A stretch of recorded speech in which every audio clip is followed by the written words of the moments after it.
ஃப்ரீயாக டிவி, ஃப்ரீயாக மிக்ஸி, கிரைண்டர்னு நம்மள கொடுத்து பார்த்தீங்கன்னா, ஃப்ரீக்கு வந்து நம்ம மைண்டை வந்து பழக்கி வச்சுட்டாங்க.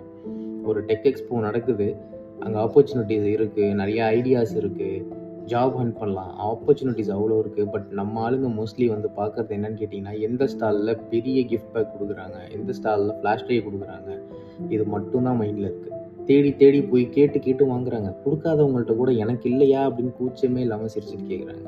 நல்லா டீசெண்டாக ட்ரெஸ் பண்ணிட்டு ப்ரொஃபஷ்னலாக ஒருத்தர் வராரு, கையில் ஐஃபோன் வச்சுருக்காரு. அவங்க கொடுக்கவே மாட்றாங்க. பட் எனக்கு கிஃப்ட் பேக் இல்லையா அப்படின்னு ஒரு சிரிச்சுட்டு கேட்குறாரு.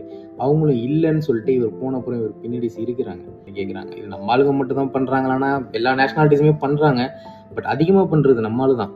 நாங்கள் ஒரு 10 பேர் பார்க்குறோம் அப்படின்னா அதில் 8 பேர் நம்மளால தான் வந்து கேட்டுட்டு இருந்தாங்க. மாற்றணும். இது மாறாத வரைக்கும் நமக்கு எங்கே போனாலும் மரியாதை இருக்க போகிறதில்ல. கடல் தாண்டி வந்து பார்த்தா மட்டும்தான் தெரியும் நமக்கு இருக்கிற மரியாதை என்னன்னு சொல்லிட்டு.